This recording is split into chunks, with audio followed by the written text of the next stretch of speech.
Na lição passada, nós estudamos sobre o avivamento no Antigo Testamento. E no Novo Testamento, como é que esse avivamento acontece? É sobre isso que iremos tratar hoje no nosso programa EBD Comentada Online.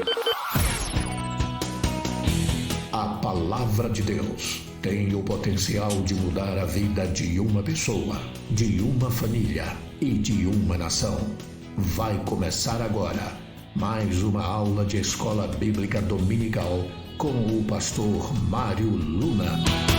A paz do Senhor, sejam bem-vindos a mais um programa da EBD Comentada Online. Eu sou o pastor Mário Luna e com alegria que eu recebo você aqui mais uma vez. E se você está chegando pela primeira vez, você também é muito bem-vindo ou bem-vinda. Fique com a gente até o final desse programa, porque nós temos lições importantes para aprendermos. Nós continuamos aí com as nossas lições bíblicas adultos no primeiro trimestre de 2023, com o tema Aviva a Tua Obra, o chamado das Escrituras ao quebrantamento e ao poder de Deus. Por que eu friso sempre qual é o tema da nossa revista? Porque a revista é uma só. São várias lições para podermos estar aprofundando sobre o tema Aviva a Tua Obra, o chamado das Escrituras ao quebrantamento e ao poder de Deus. Então, cada lição desenvolve esse tema. Por isso, em todas as aulas, eu falo sobre o tema da revista. E a lição de hoje é a lição de número 3. Olha, já estamos avançando já para a lição de número 3,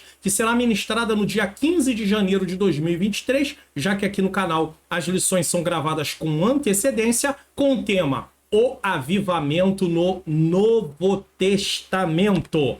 E quero te avisar também que as lições bíblicas jovens estão estudando santificação. Santificação é uma doutrina. Inclusive, mesmo que você seja aluno da classe de adultos, eu te aconselho a assistir esses vídeos, essas lições, porque nós temos muitas coisas para aprender. Separados para Deus, buscando a santificação para vermos o Senhor e sermos usados por Ele. Afinal de contas, Hebreu 12:14 diz: segui a paz com todos e a santificação, sem a qual ninguém verá o Senhor. Vamos fazer uma oração? Senhor nosso Deus e Pai, Pai amado e Pai querido, eu quero nesse momento pedir perdão dos meus pecados, erros, faltas e falhas. Me coloco diante de Ti, Senhor querido, Senhor amado, buscando a Tua bondade, a Tua misericórdia. E eu preciso mais uma vez que o Senhor ilumine a minha mente, para que eu ensine as verdades de acordo com o que está na Tua palavra. Ilumine a mente daqueles que estão assistindo, para que eles possam compreender e juntos possamos colocar em prática. Senhor, eu quero te pedir a Tua bênção na vida de cada professor da Escola Bíblica Dominical, independente de que classe ele seja. Eu te peço que o Senhor venha ajudar, que o Senhor venha dar força. Eu sei que às vezes, Senhor, pode bater um desânimo, pode bater uma frustração, pode chegar até nós, Pai querido, uma tristeza. Talvez em olhar tantas pessoas que tem, às vezes, naquela igreja, naquela congregação, e às vezes poucas querem vir para a escola dominical. Mas não deixa teus filhos ou filhas desistirem não, Senhor. Dá ânimo para eles, dá força para eles, para que eles possam continuar nessa tarefa, Senhor querido, nessa jornada árdua, Senhor. Eu sei que não é fácil, ó Deus, gasta tempo. Eu sei muito bem do que estou falando aqui em oração contigo.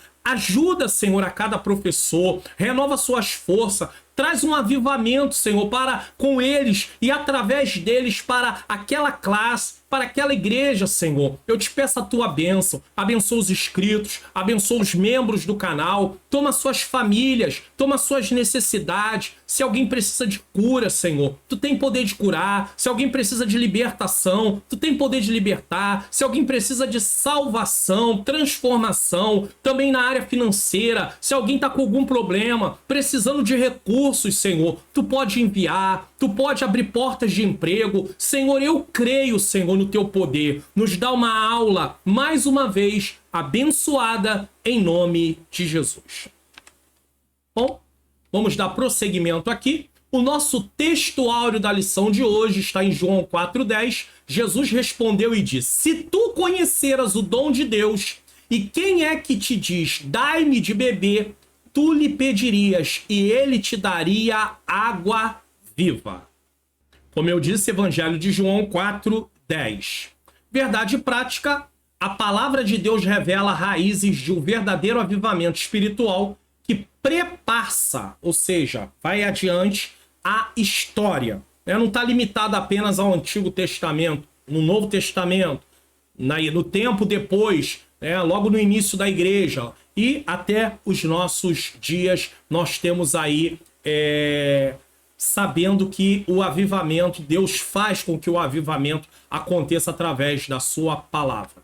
Leitura bíblica em classe, João 4, versículos 7 a 15.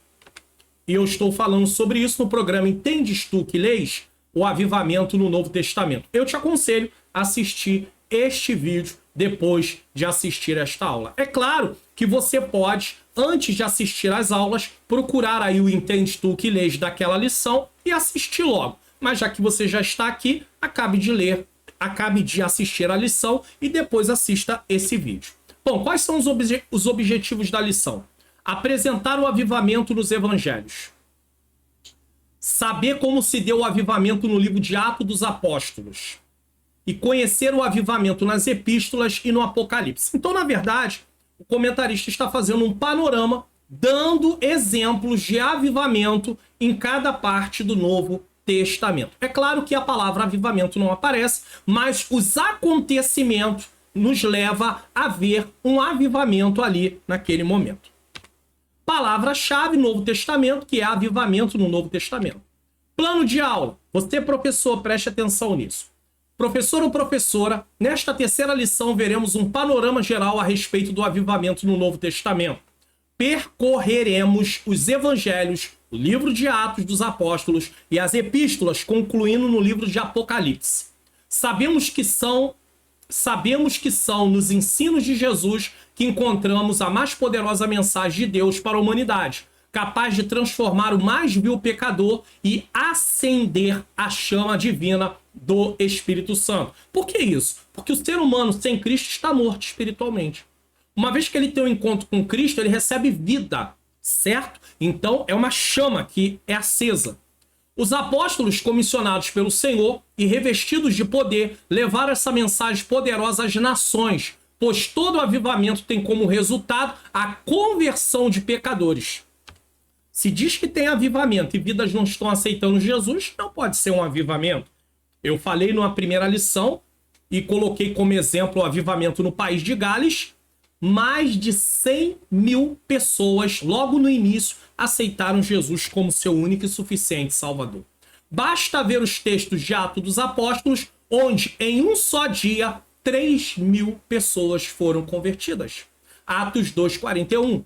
Deus é imutável e o Novo Testamento nos revela o plano dele para as nações e o seu desejo de que a igreja, de maneira avivada, cumpra com a sua missão proclamadora, anunciando o reino de Deus até que Cristo venha. Então nós, como professores, temos que demonstrar isso para os nossos alunos, apontando que é uma necessidade buscarmos o avivamento para cumprirmos a missão que o Senhor colocou em nossas mãos.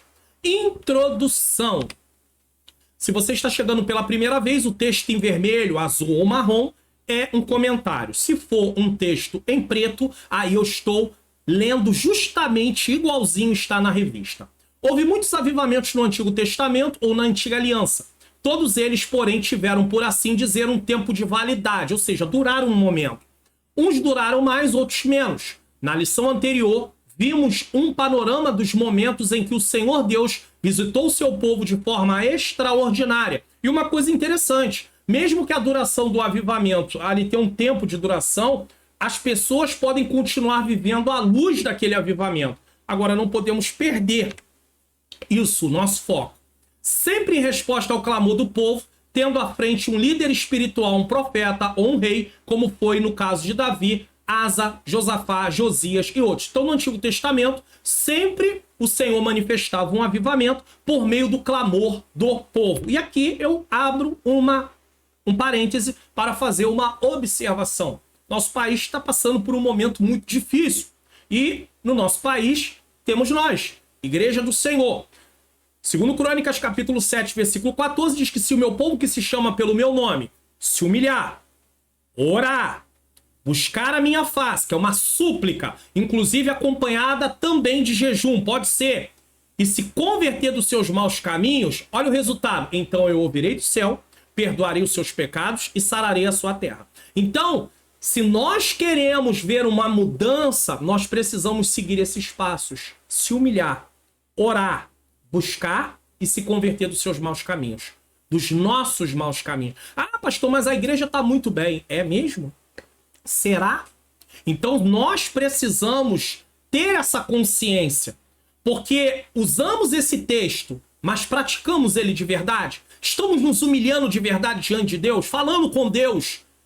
Reconhecendo a nossa dependência dele? Porque Deus só pode se manifestar na hora que o ser humano reconhece que ele pode fazer. Deus pode fazer. Imagine, eu falei sobre isso no Entendes Tu que Lês e quero apenas frisar só um ponto aqui. Imagine se aquele exército, grande exército que vem contra Josafá, fosse um pequeno exército. E Josafá não fosse um homem temente a Deus, no sentido assim, um relacionamento do jeito que ele tinha. Ele não ia buscar ao Senhor. Ele ia dizer, esse exército aí a gente vence, não precisa de nada não, a gente vai vencer. Então, enquanto eu e você pensarmos que podemos vencer na força do nosso braço, ou através de pessoas, nós não vamos nos voltar para o Senhor. Então, precisa acabar as nossas possibilidades para que nós venhamos nos voltar para Deus. E talvez esse momento que estamos vivendo na nossa nação seja uma forma para que nós possamos reconhecer que não adianta nos voltarmos para pessoas.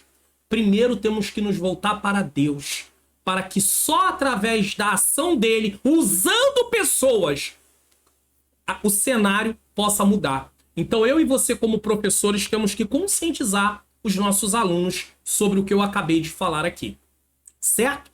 Então, sempre em resposta ao clamor do povo, tendo em frente um líder espiritual, um profeta, um rei, como foi Davi, Asa, Josafá, Josias e outros. E pode ser você, o professor da Escola Bíblica Dominical, que Deus comece o avivamento através de você. Tá vendo? Olha a nossa responsabilidade. Nessa lição, temos um panorama geral a respeito do avivamento no Novo Testamento. Estudaremos o avivamento trazido por Cristo mediante aos homens, comissionados por ele para proclamar a mensagem de boas novas para Israel e o mundo. Porque primeiro, Jesus vem, treina eles, Jesus volta e esses homens prosseguem na unção do Espírito Santo, no poder do Espírito Santo.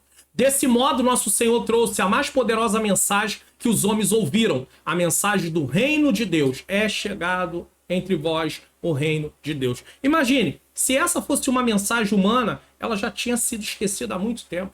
Ela é uma mensagem divina. O apóstolo do Senhor transmitiram essa gloriosa mensagem por meio de epístolas e livros.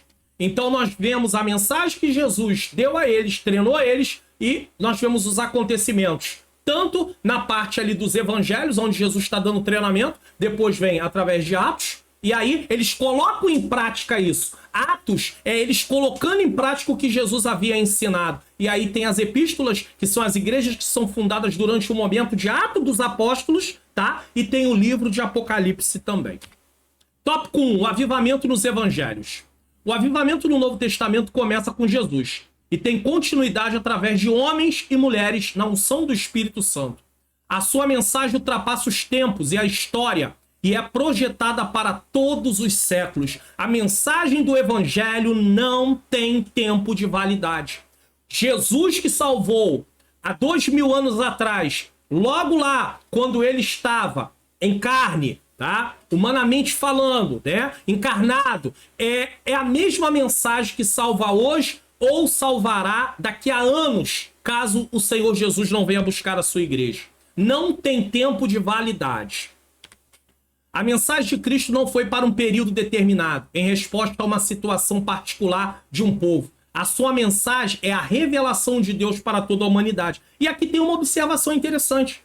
Porque no Antigo Testamento Deus se manifestava de quando em quando com um avivamento mediante alguém se voltar para ele. Só que no Novo Testamento vem uma mensagem que tem ali validade direta.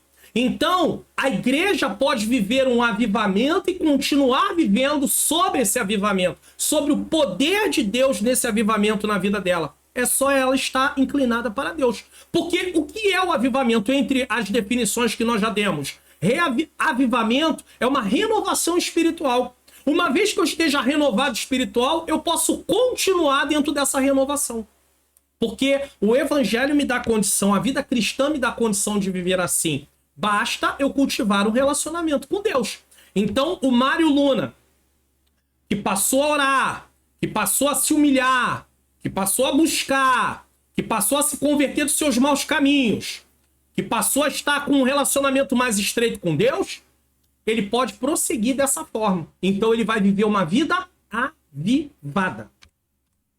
João 3,16 e 17 diz: porque Deus amou o mundo, essa é a mensagem, de tal maneira que deu seu Filho unigênito para que todo aquele que nele crê não pereça, mas tenha vida eterna. Porque Deus enviou seu Filho ao mundo não para que condenasse o mundo, mas para que o mundo fosse salvo por ele. Jesus não veio para condenar. Na vinda de Cristo, humanamente falando, ele não veio para condenar, ele veio para salvar. E a oportunidade de salvação está aberta. O tempo é tempo aceitável, é tempo de salvação. Quem está recusando a salvação está perdendo a grande oportunidade da sua vida. Talvez alguém que deixou de fechar um negócio, comprar uma casa, comprar um veículo, pode dizer assim: ah, eu perdi o negócio da minha vida. Eu acabei deixando passar. A oportunidade da sua vida é aceitar Jesus como seu único e suficiente Salvador. Porque essa decisão, ela tem consequências eternas. Comprar um carro não tem consequências eternas. Comprar uma casa não tem consequências eternas. Se casar não tem consequências eternas. Mas tomar a decisão de aceitar Cristo ou de rejeitar Cristo tem consequências eternas. Você já parou para pensar nisso? É importante pensar nisso. Se você não tomar a decisão certa, você assumirá as consequências da sua decisão.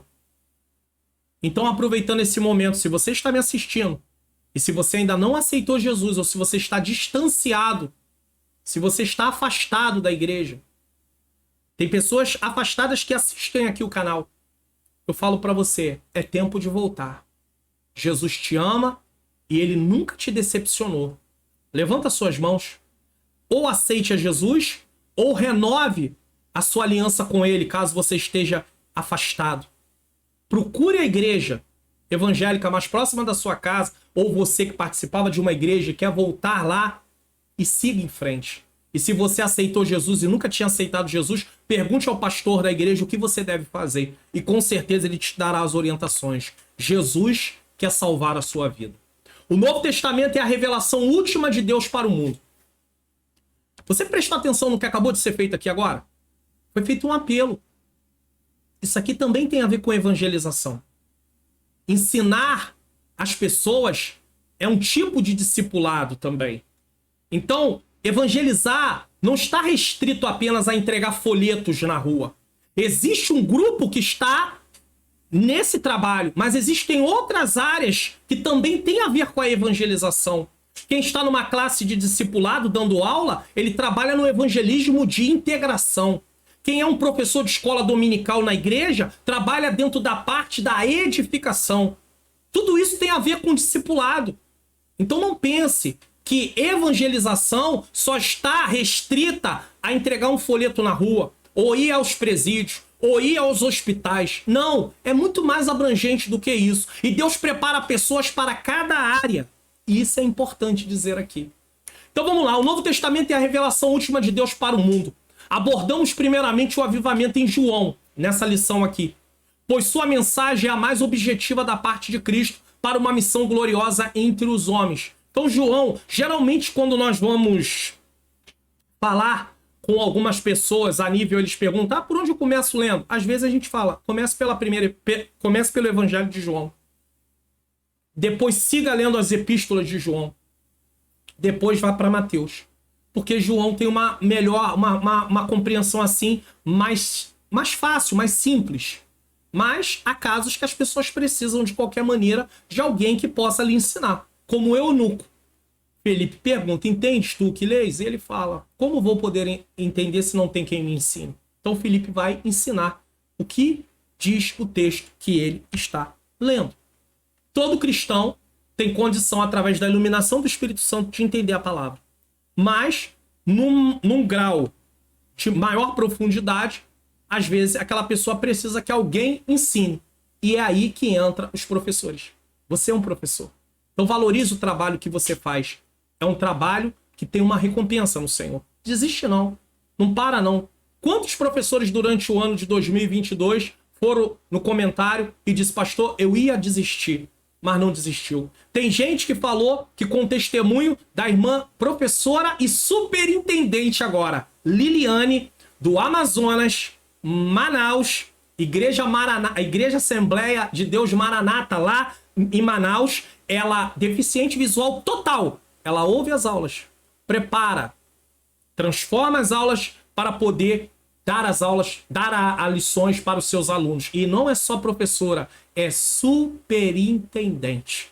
Aqui em Queimados, no Rio de Janeiro, pastor Paulo Roberto, sua esposa pastora Márcia, ele é deficiente visual total. E ele também acompanha o canal, ouve as aulas, prepara as lições para dar aula. Teve professor que ouviu isso e falou: eu não posso parar, eu não posso desistir. Então não desiste não, vamos em frente. O Senhor está fazendo uma grande obra e você nem sabe. Quantas pessoas estão sendo alcançadas aqui pelo canal e às vezes não falam, não dão testemunho no comentário. Inclusive, comente. Ó, vou deixar aí para você aí, ó. Presta atenção, ó. Se inscreva no canal, ative o sininho, curte esse vídeo e também divulgue o canal para que outras pessoas possam ser alcançadas. Muitas vidas precisam serem edificadas para a glória de Deus. Tá bom? Então o Novo Testamento é a revelação última de Deus para o mundo. Abordamos primeiramente, como eu já disse, João. Vamos lá. O avivamento em João. O Evangelho de João foi escrito entre os anos 80 e 95. Aqui é uma informação apenas de quando foi escrito, tá? Sua abordagem difere dos outros 3 evangelistas: Mateus, Marcos e Lucas. Daí não considerarmos esse evangelho um livro sinótico. O que é sinótico, pastor? Evangelhos sinóticos são aqueles que narram a vida e ministério de Jesus sobre o mesmo ponto de vista. Vamos fazer o seguinte, vamos pensar nos 4 evangelhos como os 4 lados de um edifício. Então você tem um edifício, tá? E ele tem aqui, aqui, aqui e aqui. Cada lado do edifício corresponde, de forma ilustrativa, a um evangelho. Só que 3 lados desse edifício têm muita similaridade, se parecem bastante. Mas um lado, que é o Evangelho de João, não é tão parecido nesse caso. Mas narra os feitos de Cristo da mesma maneira. No encontro de Jesus com a mulher samaritana, uma água diferente é revelada aos homens. Mas aquele que beber da água que eu lhe der, nunca terá sede. Porque a água que eu lhe der se fará nele uma fonte de água a jorrar para a vida eterna. Veja que o homem sem Cristo está morto. Quem dá vida ao homem? O Espírito de Deus. Ele recebe, né? Jesus manda o seu Espírito, o Espírito Santo. E aí ele recebe vida. Chama-se regeneração. E a partir do momento que ele recebeu vida, ele agora tem vida, ele pode agora levar essa vida, principalmente quando ele é batizado, busca e recebe o batismo com o Espírito Santo, que nós vamos falar sobre isso no decorrer da lição. Não vou parar agora para falar não. Esse versículo é o resumo da missão redentora de Jesus. Mas aquele que beber a água que eu lhe der nunca terá sede, porque a água que eu lhe der se fará nele uma fonte de água a jorrar para a vida eterna. É Cristo. Preencher o vazio da alma com a salvação, sanar as necessidades espirituais e emocionais do ser humano. Isso é o que faz o Evangelho, as boas novas. Não há nada nessa terra que pode saciar a nossa sede espiritual. Nada. É por isso que as pessoas se frustram. Elas estão buscando saciar. Elas dizem assim, tem um vazio na minha alma, eu me sinto vazio. Aí ele acha o seguinte, como ele começa a viver em busca da felicidade, então ele ou ela pensa assim, se eu me casar, eu vou me sentir feliz. Pessoas que não têm Cristo. Continua triste.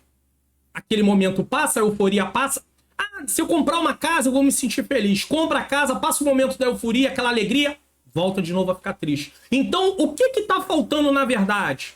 Está faltando Cristo. Sua alma só vai ser ali saciada através de Jesus Cristo, aceitando ele como seu único e suficiente Salvador. Só Jesus pode fazer isso. Esse encontro entre o Salvador e a mulher samaritana mostra que o fruto da mensagem divina traz vida aos que estão mortos espiritualmente. Colossenses 2, 12 e 13. É só ler Efésios capítulo 2, versículo 1 também. Paulo falando aos Efésios dizendo: vocês estavam mortos em delitos e pecados, como os outros que ainda não aceitaram Jesus. Esse é o maior de todos os avivamentos que uma pessoa pode experimentar. E qual é o maior de todos os avivamentos? Aceitar Jesus como seu único e suficiente Salvador. Receber vida. Estava morto espiritualmente. Esse é o maior avivamento. Considerando que avivamento pode ser definido também como renovação espiritual, todas as vezes que existe um retorno ao relacionamento com Deus, mesmo no caso de pecadores que aceitam Jesus, pois um dia o homem perdeu esse relacionamento por causa do pecado, tudo isso é tratado nesse trimestre como avivamento. Então, o avivamento, retorno ao relacionamento com Deus.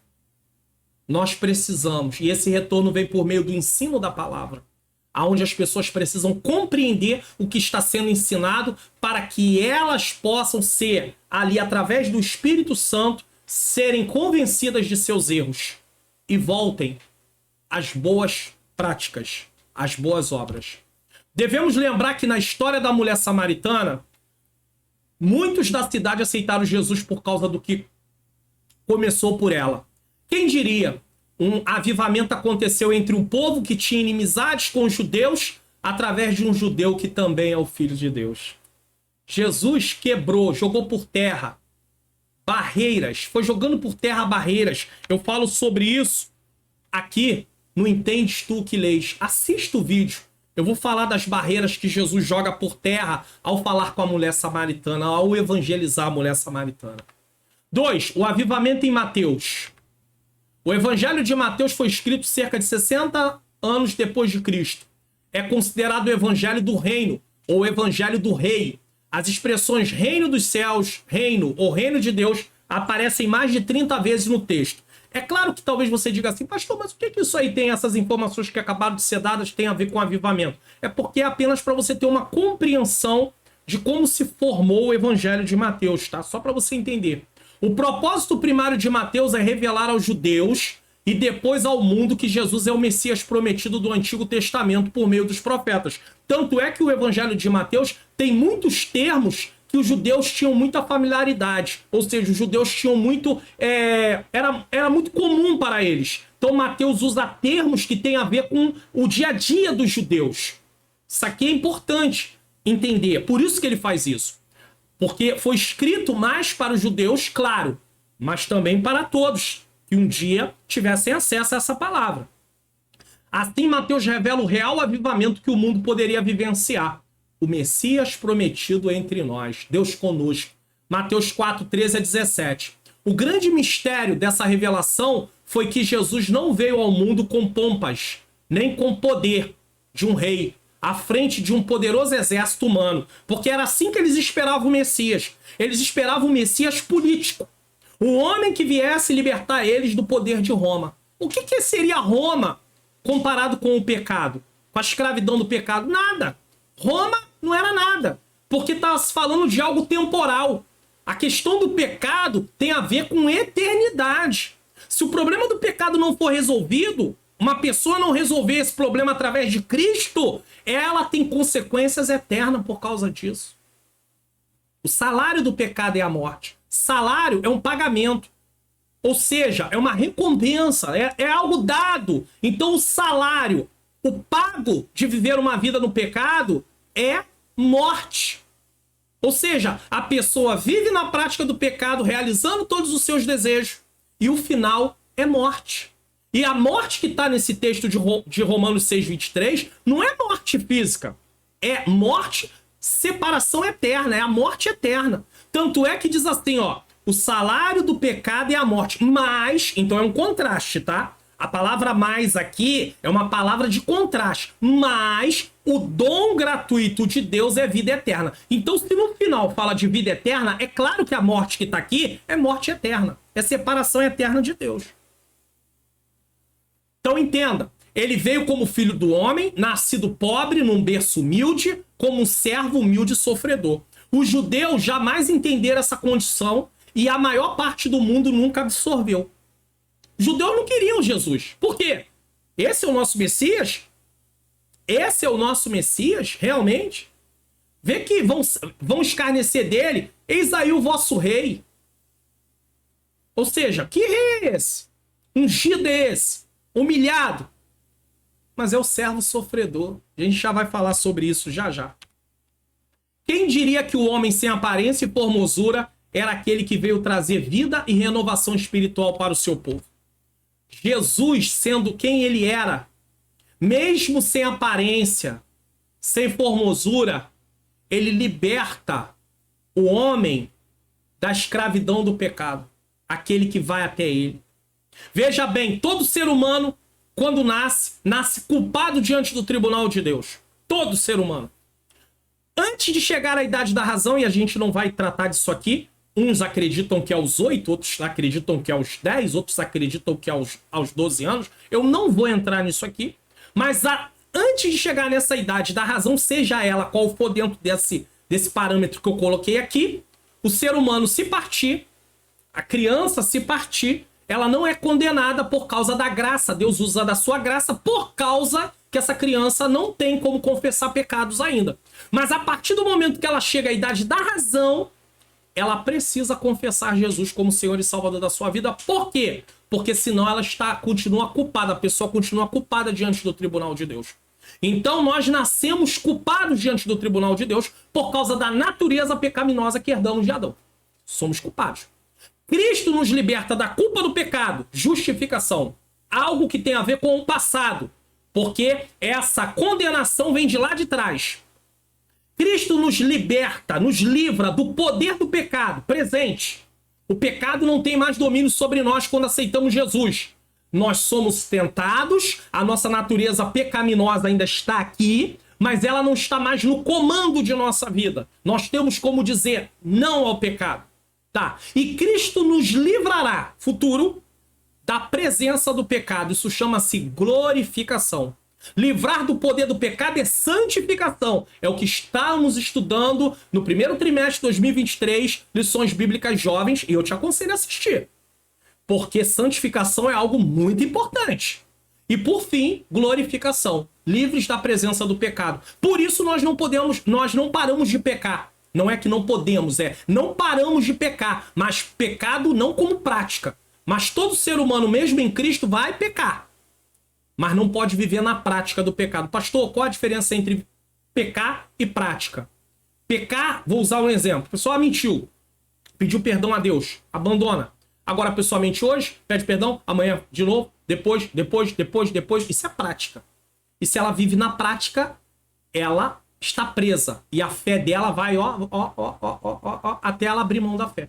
Há casos que aparentemente para todo mundo tá tudo bem, porque ela continua dentro de um formalismo indo pro templo, participa de culto, toma a santa ceia, mas já está morta espiritualmente falando. Pastor, tem base bíblica isso? Tem. É só você ler lá nas cartas que foram enviadas no Apocalipse para as igrejas da Ásia, a igreja de Sardes. Havia gente que estava dentro da igreja morta espiritualmente falando. Encontramos um verdadeiro avivamento espiritual no Evangelho de Mateus através das obras realizadas por Jesus. Isso é inegável.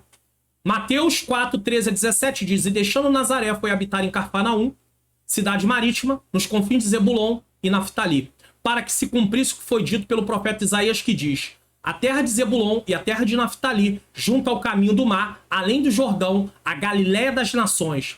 E o povo, que estava assentado em trevas, viu grande luz, e os que estavam assentados na região da sombra da morte, a luz raiou.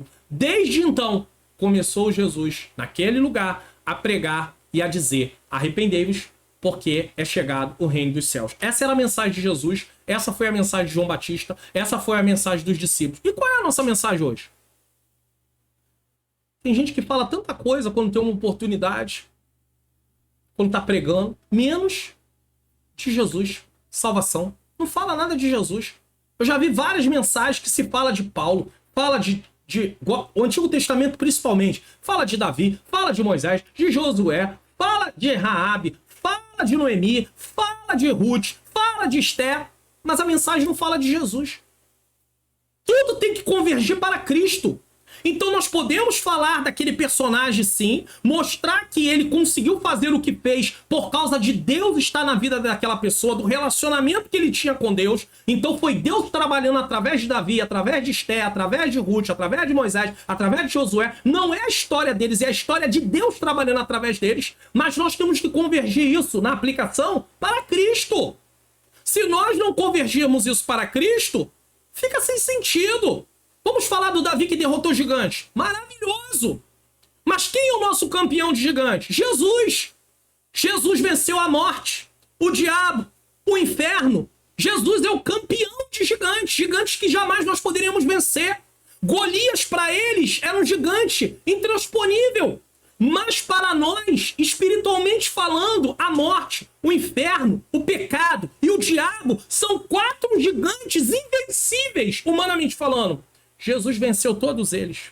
Então, viu a aplicação? No final da mensagem de Davi e Golias, nós podemos falar do nosso campeão de gigantes. Pecado, morte, diabo e inferno. Jesus vence tudo isso aqui. Morte, pecado, diabo, tudo. Tudo vencido. Então o homem não vai para o inferno se ele aceita Jesus. Jesus é o nosso campeão. Ele nos livrou de tudo isso. E como é que nós fazemos? Rejeitamos a mensagem do Evangelho? Deixamos para lá? Então, se vamos falar dos personagens do Antigo Testamento, precisamos pensar numa forma de ligar isso a Cristo. Senão a mensagem fica sem sentido. Porque a mensagem é: arrependei-vos porque é chegado o reino dos céus. Alguém vai dizer: como é que eu vou pregar sobre Raabe e no final falar sobre Jesus? Pense bem. Pense bem. Como é que eu vou fazer isso? Uma aplicação. Colocar Jesus no cenário. Como é que eu vou fazer? Raabe foi aceita no meio do povo judeu, certo? Por causa do ato que ela teve, ela não foi condenada. Ela creu, ela acreditou. A mesma coisa, em Cristo, se crermos, seremos livres da destruição, da condenação. É só parar um pouquinho para pensar de que maneira podemos colocar Jesus dentro da mensagem. Afinal de contas, ele é o centro da palavra de Deus. 3. O avivamento em Marcos. No Evangelho de Marcos, Jesus é apresentado como servo em 3 aspectos. Vamos lá para os aspectos. Primeiro, ele mostra Jesus como servo vencedor sobre as enfermidades, os demônios, as forças da natureza e a morte. Olha aí, Jesus vencendo tudo. Como servo vencedor sobre as enfermidades, ele apresenta Jesus curando leprosos. Somente o ungido Messias poderia fazer isso. E os judeus não viram isso. Ao ponto dos fariseus e dos religiosos da época, por inveja, dizer assim: ele faz isso tudo pela mão de Belzebu, príncipe dos demônios. Olha que coisa terrível. Olha o que a inveja. Olha o que a inveja faz com as pessoas. Já que eles não estavam ali mais no destaque, Jesus Cristo começou a estar ali no foco. O que eles fazem? Começam a querer perseguir Jesus. E aí começam a querer denegrir a imagem de Jesus. Começam a fazer com que tentar fazer o povo desacreditar de Jesus. Olha, ele está operando aí, mas é o diabo que está usando ele. E isso é muito ruim. Porque se nós formos tomados pela inveja, nós começamos a condenar coisas e falar mal de coisas que nós nunca deveríamos falar. E era isso que eles faziam. Olha a prova aí, curando leprosos. Aí Jesus disse: se Satanás expulsa Satanás, o reino dele está dividido. E um reino dividido não subsistirá. Não vai prevalecer. Se uma igreja luta contra ela mesma, se um povo que congrega numa igreja local fica disputando entre eles, competindo entre eles, falando deles mesmo, essa igreja nunca vai crescer. Se isso está acontecendo, liderança precisa se levantar e começar a combater isso por meio do ensino da palavra. Pastor, uma igreja está em contenda, desavença, não se entende. O que se faz? Faz exposição da primeira carta aos Coríntios para essa igreja. Domingo após domingo, pega uma parte da carta aos Coríntios e começa. até terminar. Com certeza muita coisa vai mudar. Porque a carta aos Coríntios, Paulo trata, e é uma igreja dividida. Então a gente pode aplicar isso para as nossas igrejas que quiserem estar divididas nos dias de hoje. No sentido de um lutando contra o outro. E aí não vai ser... Ninguém vai poder dizer que o pastor tá lançando piadinha para ninguém. Porque ele tá fazendo uma exposição bíblica do capítulo 1 até o capítulo, se não me falha a memória, 16 da primeira carta aos Coríntios. Eu só vou conferir aqui para que eu não venha... É, isso mesmo. Tá? Capítulo 1 ao capítulo 16. Muito bem, é isso aí. Só para entender. Ah, pastor, a igreja está passando por um momento tão difícil, tem muito irmão triste, muito irmão assim, com a tristeza muito grande. Faz exposição da carta aos Filipenses, a carta da alegria. Paulo está preso, poderia não querer nem saber de nada, mas está lá. Vou falar daqui a pouco sobre isso. Então por aí vai. Então, Jesus cura leprosos, paralíticos, cegos, deficientes, com hemorragia crônica e outras diversas doenças. Então, o servo sofredor, o servo vencedor, ele vence as enfermidades. Ele vai vencendo. Por quê? Porque ele tem esse poder. Também mostra Jesus como vencedor, o servo vencedor, sobre os demônios. Ele libertou o endemoniado de Cafarnaum, o endemoniado gadareno, a filha da mulher cananeia. Ele nem foi lá. Ele disse apenas para a mulher, ó mulher, grande é a tua fé, seja como tu queres, como tu desejas, como tu crê. E quando a mulher chegou, não tinha mais demônio, com certeza. Porque ele liberou aquela palavra. Mas é Jesus liberando, não é eu liberando. Porque às vezes eu fico com essa mania de falar assim, irmão, tô liberando uma palavra, mas eu liberando. Se Jesus me usar para falar é uma coisa. Agora eu de mim mesmo falar, ó, eu estou liberando. Veja bem, eu não estou condenando Deus usar alguém, o Espírito Santo usar alguém, porque eu creio nos dons espirituais, mas o Senhor usar e alguém falar assim, ó, irmão, tô liberando uma palavra aqui, em nome do Senhor Jesus, em nome do Senhor Jesus, e isso vai acontecer. Agora, às vezes, eu libero a palavra de mim, tanto é que eu digo, eu tô liberando, aí eu libero a palavra e nada acontece. Jesus liberou a palavra e aquela menina ficou curada, liberta, porque Jesus usou o seu poder. E um jovem lunático de uma casta de demônio. Aí, ó. Jesus também tem poder sobre as forças da natureza. Ele acalmou uma grande tempestade. Marcos 4, 35 a 41. Andou sobre o mar e acalmou outra tempestade. Somente o Messias teria condição de fazer tudo isso. Multiplicou pães e peixes, alimentando cerca de 5.000 homens, além das mulheres e crianças. Todos nós sabemos que a fome em si, ela também é uma consequência da questão do pecado. Por quê? Porque ela trouxe miséria. O pecado trouxe miséria. Então, tudo isso, no mundo perfeito, não vai existir fome. Não existiria fome. Quando nós fomos para estar lá no governo do milênio, junto com Cristo, participar do milênio com Cristo, tá? Nós estudamos sobre isso no livro de Ezequiel, recentemente, no último trimestre de 2022, tá? Estudamos o livro de Ezequiel, quarto trimestre de 2022, lições adultas, o livro de Ezequiel. Então, no milênio, o governo vai ser por Cristo. Governo perfeito, não vai ter fome. Por quê? Porque a fome, ela é uma consequência, a miséria é uma consequência do pecado. O pecado trouxe isso. Não é o pecado no sentido de eu ter feito algo e pequei. Não é desse pecado experimental, mas é o pecado que está na nossa natureza. Então o pecado trouxe uma consequência, o ato de Adão e Eva trouxe uma consequência não só para eles, mas também para a criação em si. Mas isso vai acabar, tá? Um dia vai acabar. Ele acalmou uma grande tempestade, andou sobre o mar, acalmou outra tempestade, multiplicou pães e peixes, alimentando, né, como eu já disse, e outra vez multiplicou pães e peixes para 4.000 pessoas. Jesus é o vencedor sobre a morte, pois ressuscitou a filha de Jairo. Ela estava morta. Ele ressuscitou essa menina. Ressuscitou também o irmão de Marta e de Maria. E aí? Lázaro? Jesus. Só que não no livro de Marcos. Tá? Segundo aspecto, o evangelista apresenta Jesus como servo sofredor. Primeiro, o servo que venceu enfermidades, venceu demônios e também tinha poder sobre a natureza. Mas agora, ele apresenta Jesus como um servo sofredor. maltratado pelos líderes judaicos, sacerdotes, traído por Judas, um dos seus discípulos, e humilhado pelos soldados romanos. Os soldados romanos humilharam Jesus.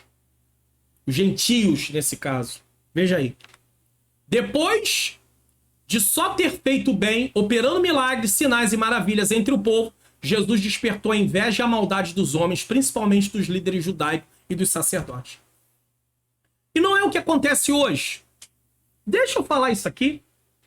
Entenda uma coisa, você que está fazendo a obra de Deus, seja você um pregador, uma pregadora, seja você um ensinador, escola bíblica dominical, esteja você num departamento de liderança. Estudamos aí no trimestre passado sobre liderança cristã, na revista de jovens. Muito importante o tema, muito bom. Aprendemos muito, quem acompanhou. Tenho certeza, se algum adulto aqui acompanhou, tenho certeza que aprendeu muito. E aí, nós precisamos entender isso. Estarmos atentos, depois de ter só feito bem. Você que está numa posição, que está trabalhando para Jesus, entenda isso. Sempre vai acabar alguém começando a ficar com inveja. E você não pode ficar assustado no sentido, ai, porque eu tô fazendo tudo direitinho. Vai acontecer. Você tem que estar preparado. Imagine, Neemias estava lá como copeiro, tranquilo, lá na Pérsia. O texto não diz que estava acontecendo nada de errado com Neemias lá. Só que Neemias é tocado por Deus. Eu sei que o texto diz que ele toma uma iniciativa, mas você acha que essa iniciativa foi dele? Quem é que vai procurar o bem das coisas, fazer a obra de Deus por iniciativa própria? O homem não tem condição disso. É o Espírito Santo que tocou no coração dele. E aí, Neemias se propõe a reconstruir muros. Neemias teve que se preparar. Orou durante alguns meses para poder estar diante do rei, ter o favor do rei também, buscou o favor do rei. O capítulo 1 termina falando sobre isso. E aí, ele vai reconstruir muro. Você achou que ia ser mar de rosa? Ele achou? Ia ser tudo tranquilo? Todo mundo ia dar tapinha nas costas dele? Neemias, legal, tá levantando um muro. Não, tinha gente inimigo, opositor.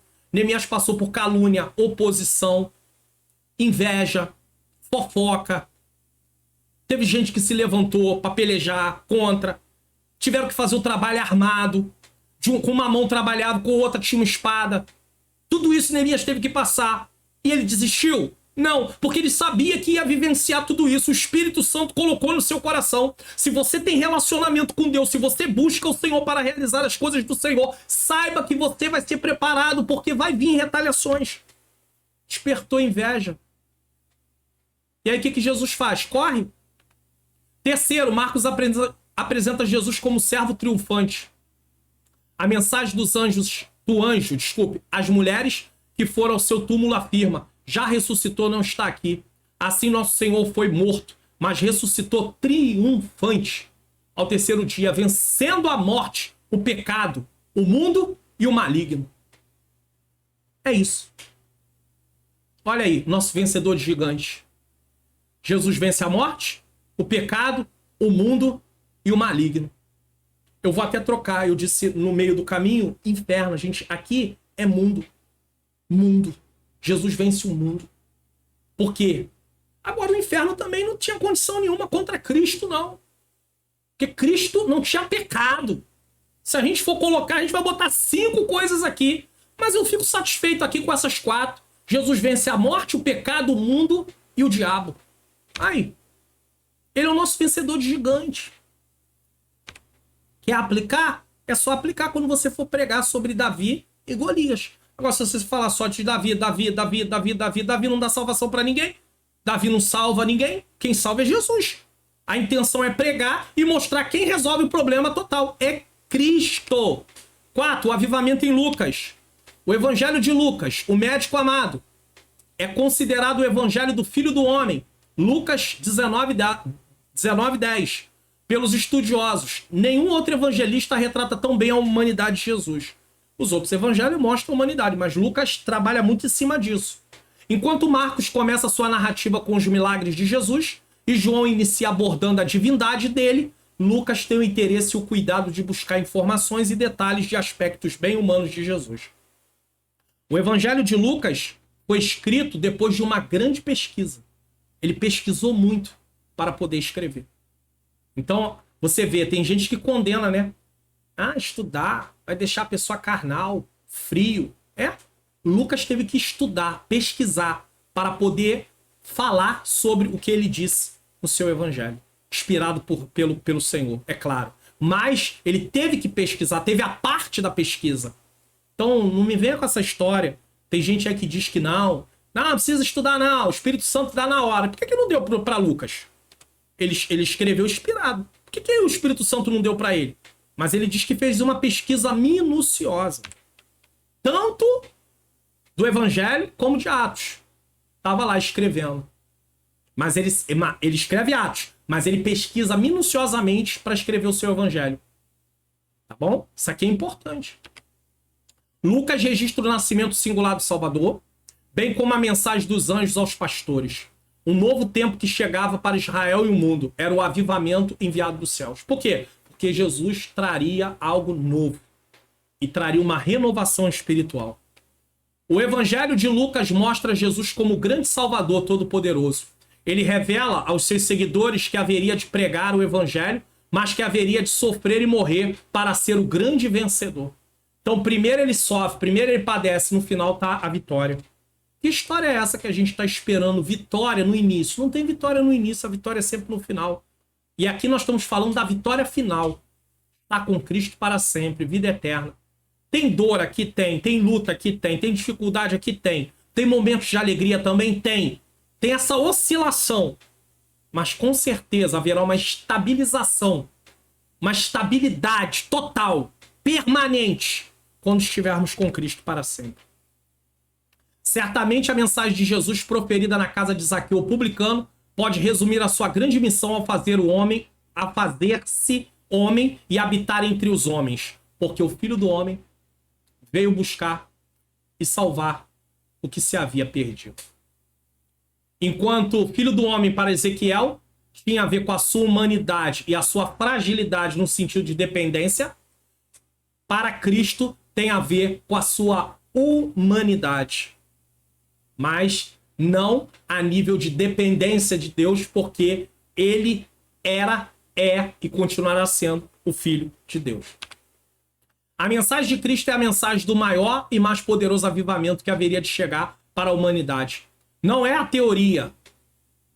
Não é teoria. Nem filosofia. Nem mesmo sabedoria humana. E aqui não estamos condenando a questão da filosofia em si, a boa filosofia. Mas filosofia não salva, tá? É salvação, cura, libertação, transformação de vidas. É comunhão com Deus. É isso que o Evangelho proporciona. Tá havendo salvação? Tá havendo cura? Tá havendo libertação? Tá havendo transformação? Tá havendo comunhão com Deus? A gente deveria se perguntar um pouco, às vezes. Meu Deus, culto após culto, culto após culto, culto após culto. A gente está percebendo transformação no meio dos nossos membros? Da nossa classe de escola bíblica dominical? Está acontecendo alguma coisa? Professores, nós precisamos estar aí voltados a mostrar que é preciso ter isso. Quanto tempo tem que alguém não aceita Jesus aqui? Quanto tempo tem que nós não vemos o Senhor curando? Quanto tempo tem que nós não vemos nenhuma libertação? Quer dizer que todo mundo que entra aqui... Eu estou mostrando um exemplo falando para cada igreja local. Todo mundo que entra aqui... Está todo mundo sem nenhuma opressão maligna. O inimigo não está se manifestando, não vai se manifestar na vida de ninguém. Será que não é porque não oramos mais? Será que não é porque algumas pessoas acreditam que expulsar demônio é um dom? Quando, na verdade, a Bíblia diz que os sinais seguirão aos que creem? Então não tem nada a ver com dom. Eu não vou dizer que não existem pessoas que têm um ministério mais voltado para orar por essas pessoas. Isso acontece. Eu não vou dizer que não tem, porque tem. Mas o expulsar o demônio em si, demônios, não é dom. Agora, as pessoas às vezes não ligam mais. Assim como elas não ligam mais para buscar batismo com o Espírito Santo, a gente vai falar disso daqui a pouco.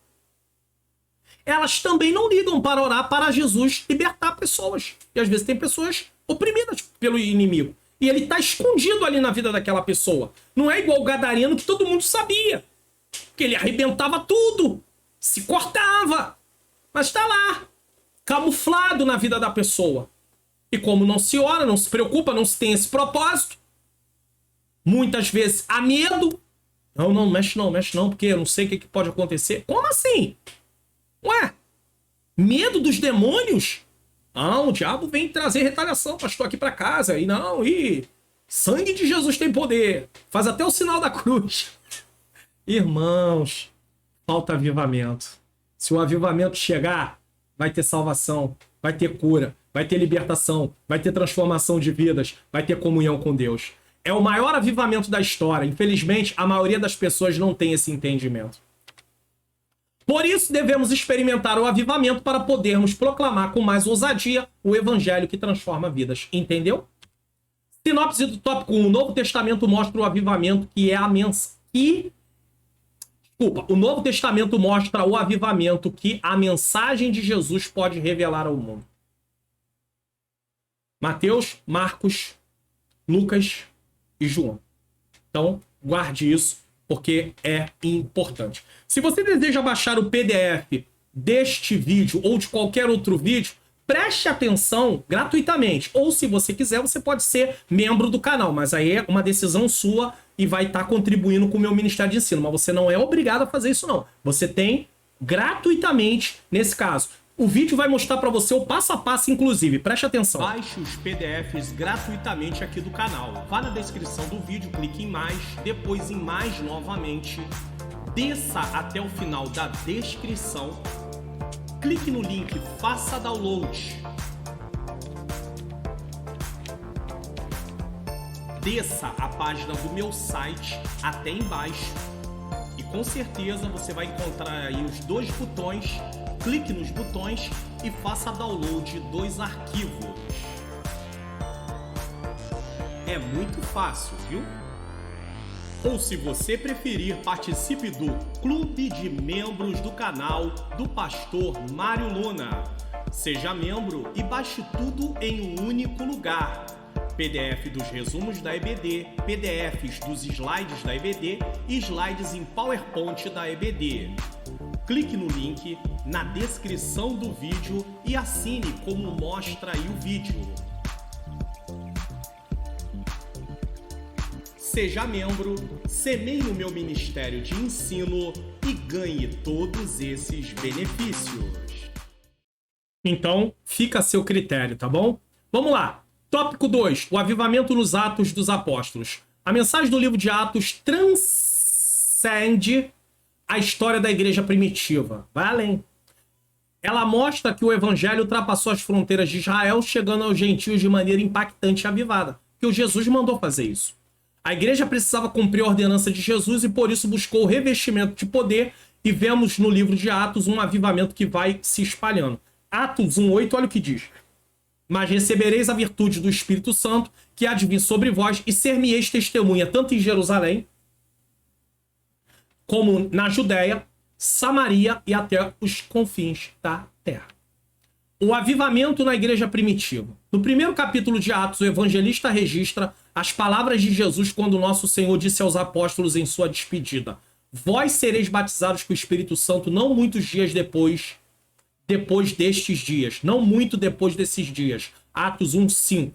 O cumprimento dessa promessa na vida da igreja seria o maior avivamento ocorrido na história. Que coisa maravilhosa. Os apóstolos já eram salvos desde que creram em Jesus e tornaram-se os seus seguidores fiéis, exceto o que traiu não foi o seguidor fiel, né? Poderiam ter continuado a evangelizar de imediato após a volta de Jesus aos céus, mas faltava-lhe algo de maior importância. O que faltava? O batismo no ou com o Espírito Santo, né? Que é a mesma coisa. O batismo no Espírito Santo. Bênção de poder do alto, distinta da conversão. Porque há quem defenda que na conversão já houve o batismo. Então, eles não acreditam no batismo como revestimento de poder. Igrejas geralmente tradicionais defendem isso. Tudo bem, se eles acham isso, não querem buscar o revestimento de poder, eu não vou estar aqui para dizer que só porque uma pessoa não foi batizada com o Espírito Santo não vai para o céu. Isso seria uma heresia da minha parte eu dizer isso aqui. Mas, por outro lado, eu não posso concordar que a regeneração seja o batismo como eles defendem. Então eu não posso concordar com isso. O batismo é uma experiência de revestimento de poder para evangelização, cumprimento da missão da igreja, tá bom? Então vamos lá. Mas vós sereis batizados com o Espírito Santo não muito depois desses dias. O verbo ser está no futuro do presente. Sereis batizado. Eles eram nascidos de novo já. Todo cristão tem que ter tido um novo nascimento, tá? Então isso quer dizer que todas as pessoas que aceitam Jesus de verdade, que tiveram realmente uma conversão genuína, têm o Espírito Santo na sua vida. Ser batizado no Espírito Santo ou com o Espírito Santo tem a ver com um revestimento. É algo além, tá? Mas todos têm o Espírito Santo. Todos, tá? Seja pentecostais ou não pentecostais. Inclusive aqui no canal, tem um trimestre inteiro que tratou sobre o pentecostalismo. É só você procurar nas playlists aí, se você quiser estudar sobre a questão. E no final, inclusive, no final dessa aula, eu vou deixar um vídeo sobre o batismo com o Espírito Santo que estava nesse trimestre. Só para você assistir essa aula, é a lição de número 3. Batismo com o Espírito Santo. Vai ser importante você assistir isso, tá? O verbo ser está no futuro do presente. Sereis batizados. Eles eram nascidos de novo, mas precisavam de poder para evangelizar. Precisavam de quê? Poder. Para quê? Evangelizar. Após Jesus ausentar-se deles para os céus. Já que Jesus curava, libertava, expulsava demônios. Então eles precisavam também desse revestimento de poder para orar e Jesus curar. Para orar e Jesus até ressuscitar. Como houve o caso de Pedro, Dorcas. Então, Tablita.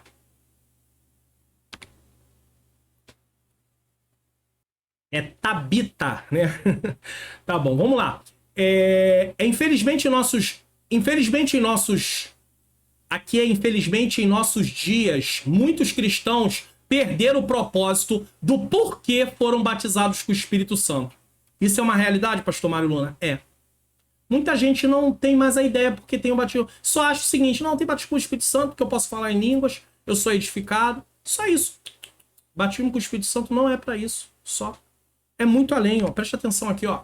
É preciso ser ensinado que batismo com o Espírito Santo é um revestimento de poder que está voltado ao cumprimento da missão da igreja. Não é só falar em línguas, sentir a presença de Deus e continuar a mesma coisa, não. É verdade que falar em línguas edifica quem fala, mas esse não é o objetivo principal do batismo com o Espírito Santo. Não é. E tem que ser ensinado, e hoje não se fala mais disso. Dificilmente você vê uma igreja que se reúne, e olha só, eu não tenho nada contra uma igreja que tem um culto específico para a busca do batismo com o Espírito Santo. Mas eu penso que isso é limitar o Espírito Santo a operar na hora que a gente quer. O Espírito Santo pode batizar no domingo, pode batizar no culto de semana, pode batizar na oração da semana. Então, nós deveríamos buscar batismo com o Espírito Santo em qualquer momento que estivéssemos reunidos e que pudesse ser feito. Marcar um dia para o Espírito Santo batizar é, no mínimo, querer controlar a ação do Espírito Santo. Não há nada, eu não estou aqui condenando, mas é uma limitação total.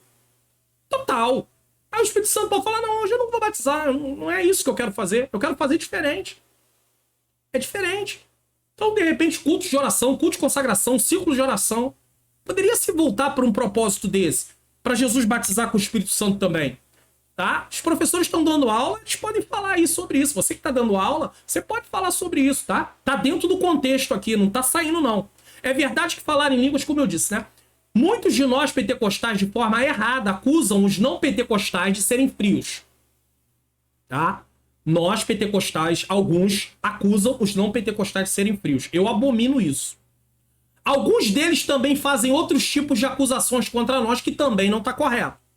Porém, se somos batizados com o Espírito Santo, onde está o anseio em cumprir a missão de anunciar o Evangelho entre nós? Porque aí nós ficamos em falta. Eles olham para nós também. Vocês batizados com o Espírito, vocês querem poder para quê? Apenas para poder falar em línguas? Apenas, só isso? Manifestações? Só isso? Jesus disse que seria revestido de poder para poder Jerusalém, Judéia, Samaria e até os confins da terra.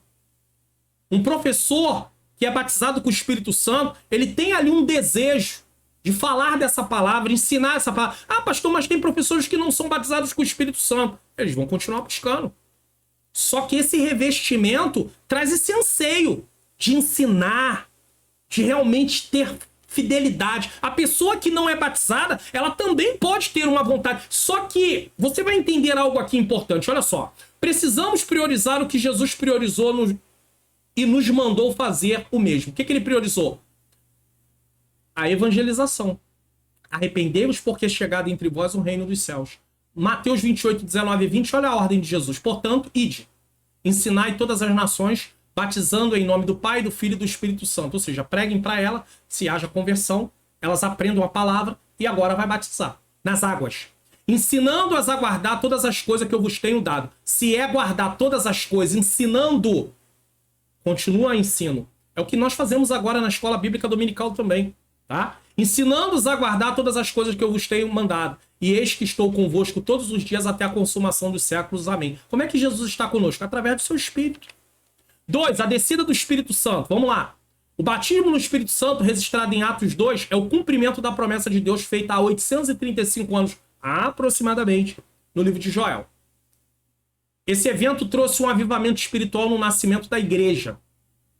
Quer dizer, a inauguração ali, né?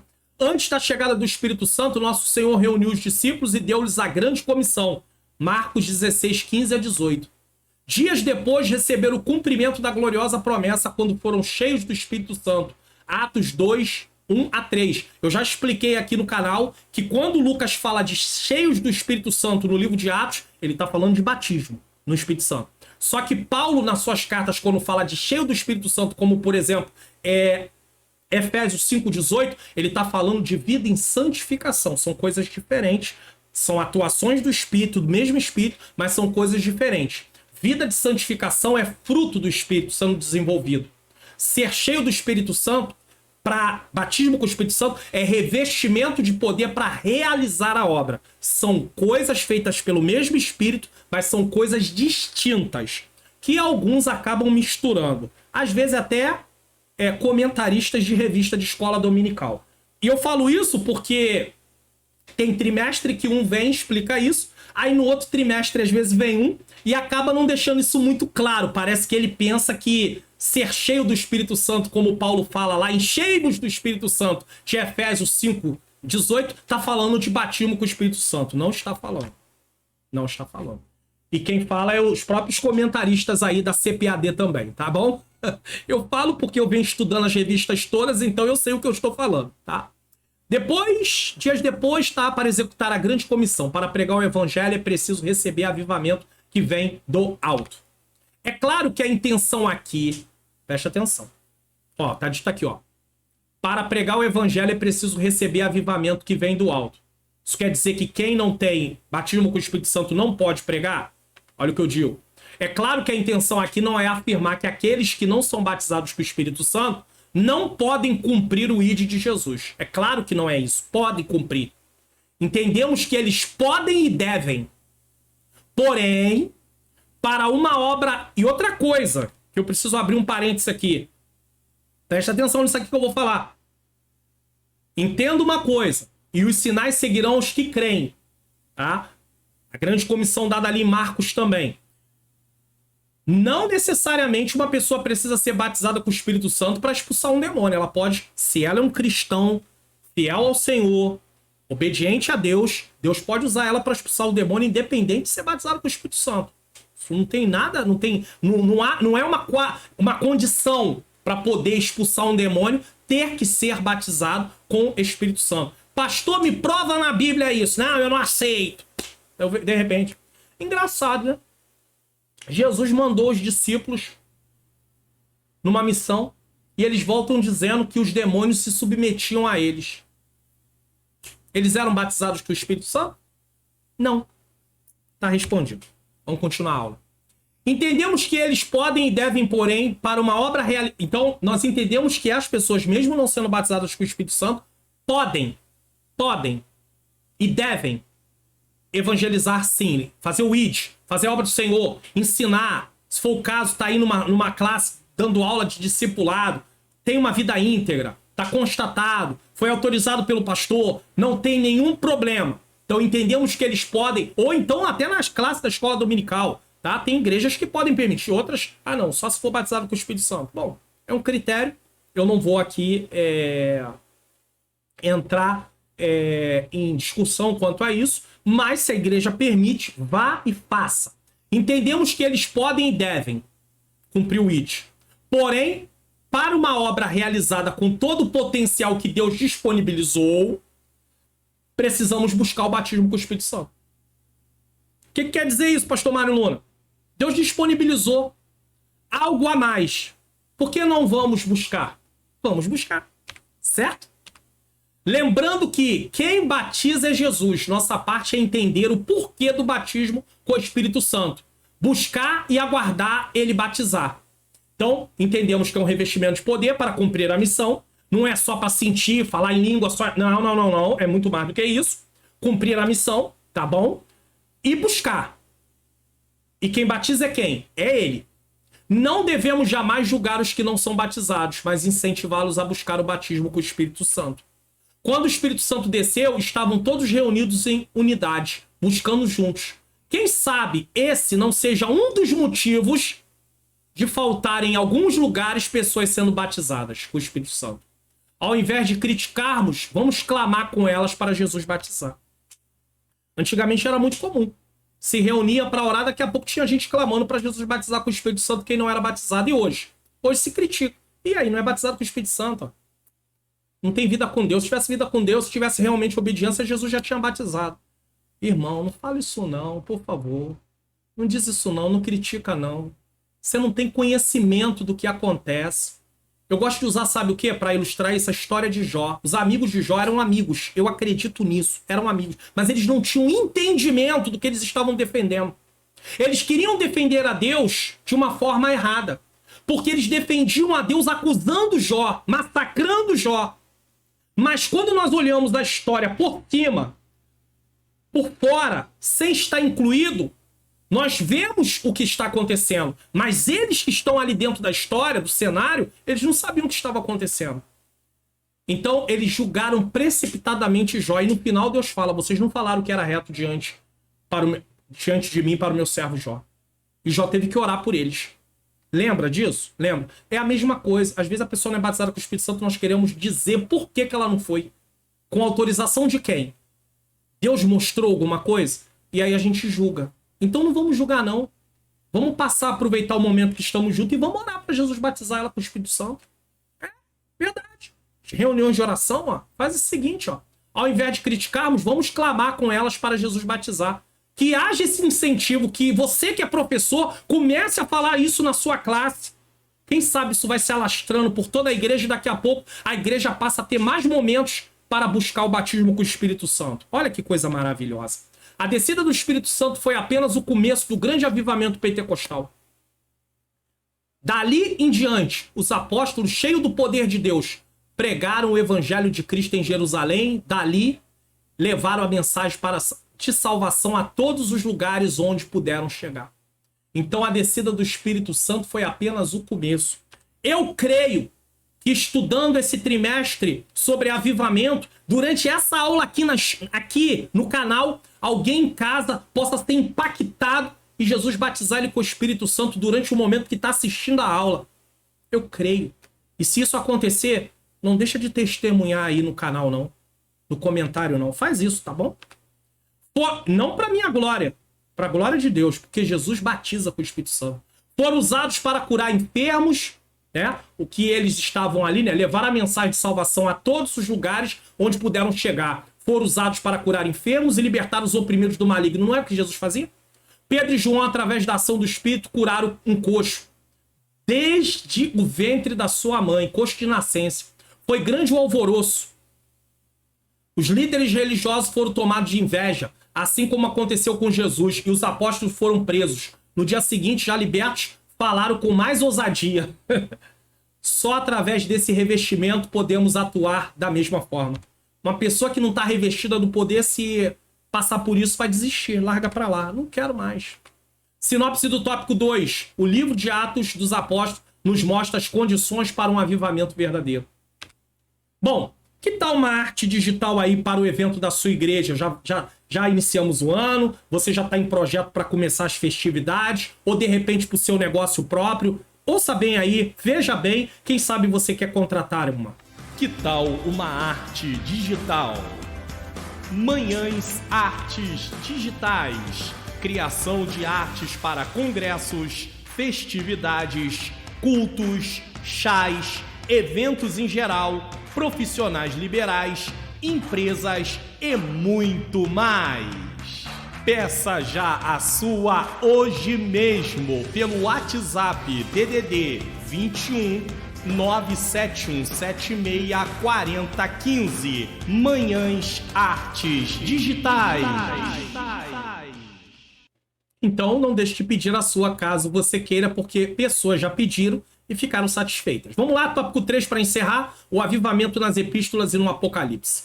Nas epístolas vemos que o avivamento em Atos continuou, expandindo-se poderosamente desde Jerusalém, passando por toda a Judéia e Samaria e chegou aos confins da terra. São 21 epístolas no Novo Testamento. Em todas elas podemos ver clara e implicitamente a mensagem de avivamento trazida por Cristo Jesus. O livro de Atos é um relato histórico vital para as epístolas de Paulo e de outros apóstolos. Todas as igrejas, preste atenção nisso aqui, ó. Todas as igrejas para as quais Paulo escreveu epístolas aparecem em Atos.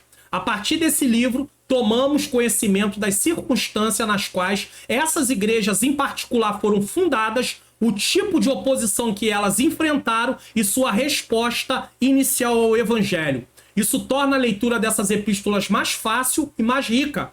Toda a teologia da epístola de Paulo é teologia aplicada. Ele primeiro ensina e faz a aplicação. Em outras palavras, ela representa os princípios do evangelho aplicados a cenários específicos. Jesus ensinou, eles agora estão ensinando diante de acontecimentos. Coisas começaram a acontecer e eles aplicaram aquilo que Jesus havia ensinado. Entender esses cenários nos ajuda a ler sua teologia e depois aplicá-la em nossas próprias circunstâncias. E é disso que eu estava falando anteriormente. Uma igreja está desanimada, então faz a exposição da epístola aos Filipenses. Alegria.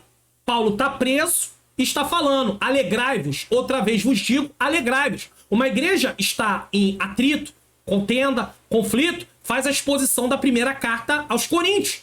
Ah, pastor, aqui na igreja, domingo após domingo, tem outras pessoas sempre para pregar, não é só uma pessoa para pregar. E aí é que começa alguns tipos de problema.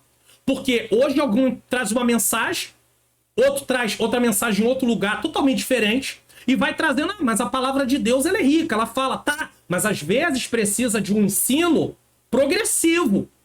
Então a liderança da igreja ela pode observar isso e ver uma necessidade de se trabalhar em cima disso. Ainda que o pastor ele não tenha uma condição de fazer uma pregação consecutiva dessa forma, mas às vezes ele tem um obreiro que ele confia que ele pode dar para o obreiro fazer. E aí é bom ser a pessoa do pastor, porque a pessoa do pastor é o pastor.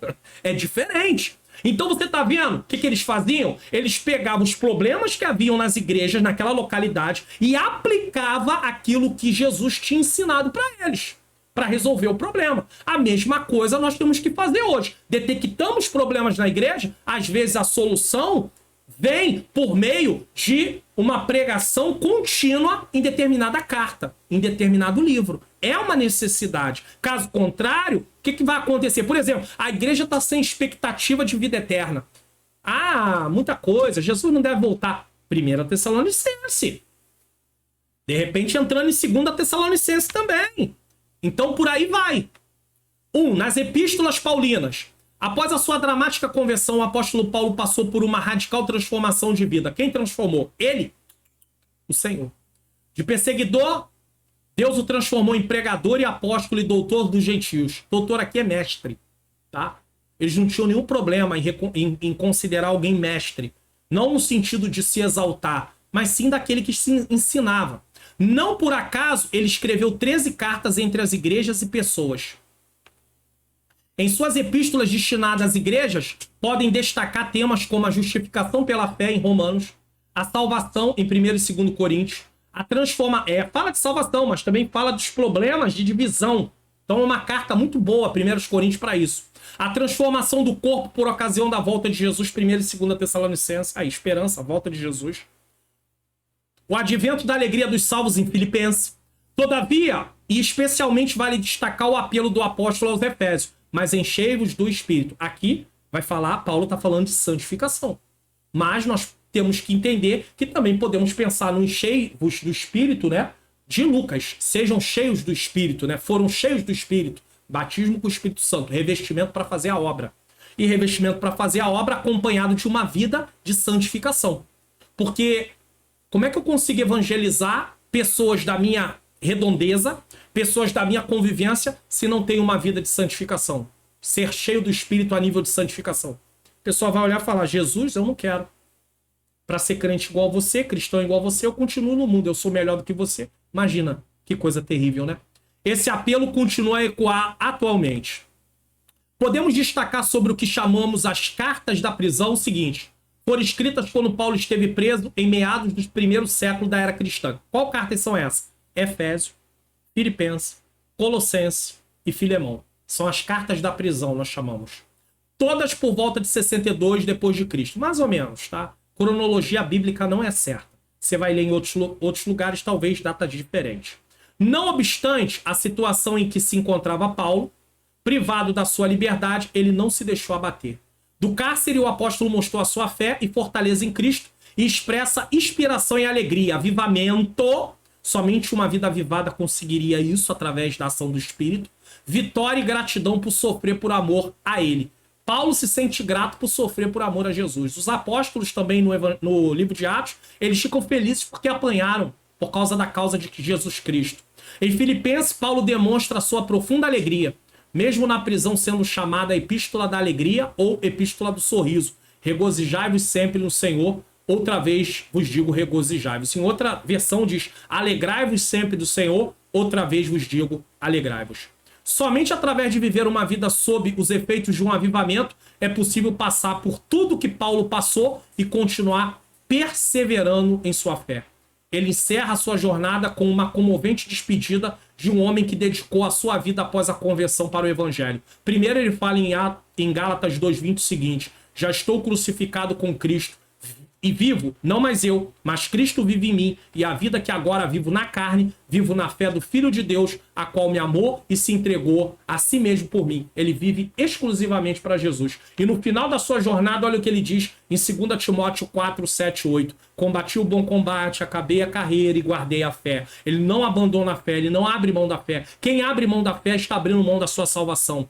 Desde agora a coroa da justiça me está guardada, a qual o Senhor, justo juiz, me dará naquele dia, e não somente a mim, mas também a todos que amarem a sua vinda. Ou seja, esperam o Senhor voltar. Ora vem, Senhor Jesus, Maranata.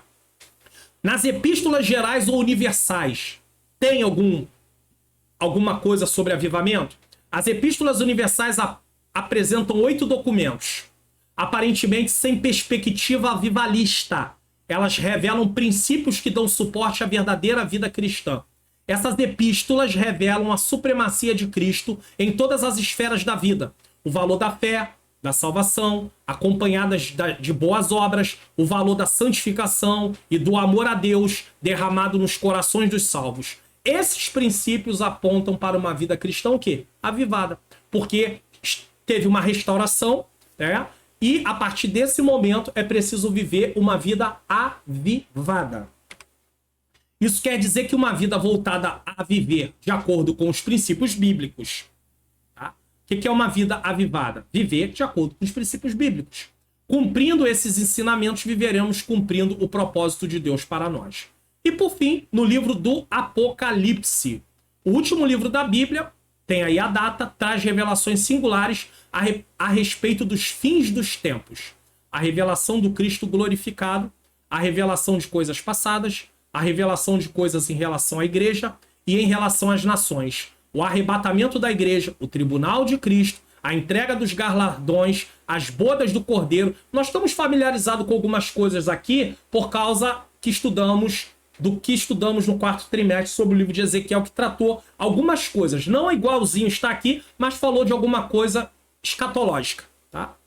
Depois de 7 anos em que haverá a grande tribulação na terra, o tribunal de Cristo e as bodas do Cordeiro no céu, enquanto está havendo tribulação na terra, está havendo o tribunal de Cristo. Não é o tribunal do grande trono branco, juízo final, nada disso não, tá? É o tribunal para dar galardões, tá? Prêmios. Tá? Tem nada a ver com salvação. Salvação, quem tá lá já tá salvo. E as bodas do Cordeiro, tá? No céu. Jesus voltará em glória e será visto por todos os habitantes da terra. No final da grande tribulação, Jesus volta. Ele dará fim à grande tribulação e implantará gloriosamente o quê? O reino milenial. Não estudamos sobre isso? Em Ezequiel? Nesse dia o mundo viverá o maior e o último avivamento da história. Sinopse do tópico 3, o avivamento também é encontrado nas epístolas e no Apocalipse. De uma forma ou de outra, sim. Conclusão. O Novo Testamento é a revelação de Deus para a sua igreja e a mensagem de salvação para toda a humanidade. Por isso, ao longo deste divino documento, podemos perceber a vontade de Deus para um avivamento genuíno do seu povo. Deus quer um povo avivado. No geral, o Novo Testamento revela o plano de Deus para o mundo, bem como suas diretrizes para que a igreja exerça de maneira avivada a sua missão na terra. Eu sei que alguém, assistindo uma lição dessa, pode até defender o seguinte: ah, mas vocês estão defendendo avivamento porque vocês acreditam no batismo com o Espírito Santo, com evidência de língua e tudo, tá? Mas veja que o avivamento, ele traz muitas outras coisas. Ele traz conversão de vidas, transformação, índice de criminalidade que cai entre pessoas que nem servem a Jesus também. Então você está entendendo? Porque pode cair mesmo que a pessoa automaticamente não tenha aceitado Jesus, mas o mal é coibido. Então, não é só questão de batismo com o Espírito Santo, tá bom? Após apresentar um panorama do avivamento no Novo Testamento, estimule os alunos a refletirem a respeito da maneira como eles têm proclamado o Evangelho, anunciado o reino de Deus. Então, nós finalizamos a aula pensando nisso, né? Como é que nós temos proclamado o Evangelho? Estamos anunciando o reino de Deus? Estamos fazendo alguma coisa em favor do reino? Tenho cumprido a missão que Cristo me conferiu até que ele volte? O que Deus te chamou para fazer? Você quer abandonar a posição que Deus te chamou? Tá difícil? Ficou difícil para Jesus, ele não parou. Ficou difícil para os apóstolos, eles não pararam. Muitos cristãos em todas as eras não pararam. Na nossa era também não tem parado. Você vai parar? Desistir?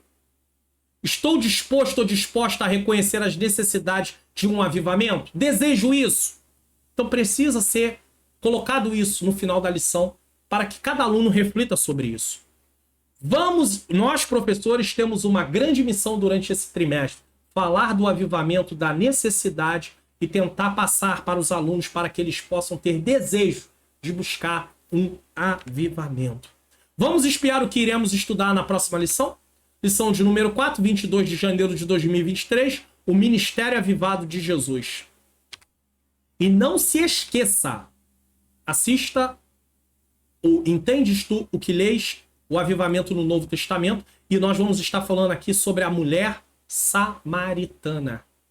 O avivamento que veio através de Jesus, ali começa com ela e alcança parte daquela cidade. Recomendações de livro eu estou deixando durante esse trimestre, porque tem a ver com avivamento. Nós, se vamos falar de avivamento, temos que conhecer, então temos que ler. Se podemos ler e comprar, os links estão na descrição, caso você possa, é claro. Aviva a Tua Obra é o livro de apoio desse trimestre. Avivamento do País de Gales, eu falei um pouquinho só sobre esse assunto na primeira lição. É um livreto muito bom. A História do Avivamento Azusa, outro, tá? Por que tarda o pleno avivamento? O que impede um avivamento? Os passos é humilhação, oração, busca, súplica, jejum, acompanha jejum e também se converter dos seus maus caminhos. Temos feito isso? Talvez esse seja um dos impedimentos, porque o avivamento não vem. E o último indicação de livro é um livro que o título deixa alguém pensativo: Deus que destrói sonhos. E aí você vai falar: como assim Deus destrói sonhos?